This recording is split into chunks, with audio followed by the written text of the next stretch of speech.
धोने चाहिए। इससे हमें क्या होता है, हमारी बॉडी को रिलैक्स फील होता है। जब हम रात को मुँह हाथ से धोते हैं तब हमें आराम से नींद आती है। तो ये तो हमारा दांतों की सफाई का, हाथ की सफाई का।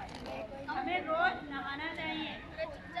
ठंडे पानी से नहाओ, अगर ठंडे से ठंड लगती है तो आप गर्म से नहाओ, लेकिन नहाना रोज है। ऐसा नहीं कि एक दिन नहा लिए 2 दिन छोड़ दिया, वो नहीं होना चाहिए।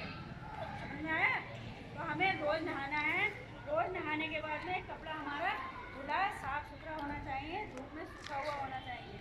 जब आप अपने कपड़े धोते हैं तो उसके बाद में धूप में डाल करके सुखाइए और गर्म गर्म कपड़ों की तय बना कर रख लीजिए। उससे जो भी इन्फेक्शन होता है सूरज की किरणों से सब खत्म हो जाता है। समझ में आया?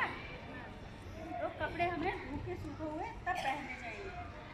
अगर आप इस तरह से सफाई नहीं रखोगे तो आपको मालूम है कौन सी प्रॉब्लम हो जाएगी? बताओ। अगर हम इतनी सफाई नहीं रखेंगे अपनी बॉडी की तो हमें मालूम है कौन सी परेशानी हो जाएगी? खुजली की। ऐसा नहीं कि बुखार आ जाएगा, बुखार नहीं आएगा, लेकिन आपको इन्फेक्शन हो जाएगा, वो एलर्जी का हो जाएगा। धूल मिट्टी सब हमारी बॉडी में जाएगी, डालेंगे, पानी निकलेगा, उसका दांत बन जाएगा। धीरे धीरे वो एक दांत वाली वो वाली खुजली आपको बन जाएगी। इसलिए हमें साफ बिल्कुल रखना है। हाथ धोने हैं, घर से बाहर से कहीं घर में जब आते हैं तो आप पहले हाथ मुँह धोइए। आपको ये हाथ मुँह सब धोने हैं आपको। इस तरह से हमें अपनी बॉडी की सफाई रखनी है। अब हम आते हैं, ये तो हमारी बॉडी की सफाई होगी, ठीक है? जब ये सफाई होगी तभी हम लोग स्वस्थ रह सकते हैं, वरना नहीं। अब हमारा आता है डाइट का, कि हम लोगों को क्या क्या चीज़ खानी ज़रूरी है, क्या क्या चीज़ नहीं खानी है। आजकल के बच्चे बाहर की बहुत सारी चीज़ें खाते हैं, चाउमीन, मैगी, डोसा, पता नहीं क्या क्या चीज़ें हैं। ये सारी चीज़ें आप कम कर दें। समोसा, पकौड़ी बाहर की खाने का मैंने घर में बनवा लो, घर में खाओ, ठीक है?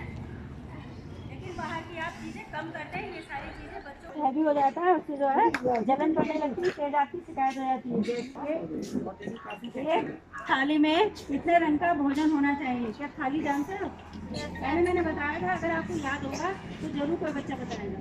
बताओ, किसी बच्चे को याद है? किसी को नहीं याद है? थाली, स्टील की थाली को थाली नहीं कहा गया है। जो हमारे आँख खुलती है और हमारे सोने का समय आता है, पूरे दिन का जो लंबा टाइम है, उसको क्या कहा गया है? थाली। आवाज आ रही है सबको? बहुत जोर से बोल रही हूँ इसमें, ठीक है? तो आपको एक थाली का जो नाम दिया गया है, वो सारा दिन का समय होता है हमारा, सुबह आँख खुलने से लेकर रात को सोने के समय तक, जो पूरे दिन का टाइम हो गया, वो क्या है? हमारी थाली, ठीक है? तो उसमें कितने रंग का भोजन होना चाहिए? किसी बच्चे को मालूम है? होम साइंस पढ़ते हो यहाँ पर? है होम साइंस? होम साइंस के बच्चे बता सकते हैं कि कितना होना चाहिए? मालूम है? नहीं मालूम? हाँ, मैंने वही तो कहा, पहले भी मैंने बताया था, आप लोगों को पता होना चाहिए। लेकिन देखिए, एक बात बताऊँ मैं, अगर आप मेरी बात ध्यान से सुन रहे हो और उस चीज़ पर अमल करोगे तब फायदा मिलेगा, वरना नहीं मिलेगा। समझ में आया?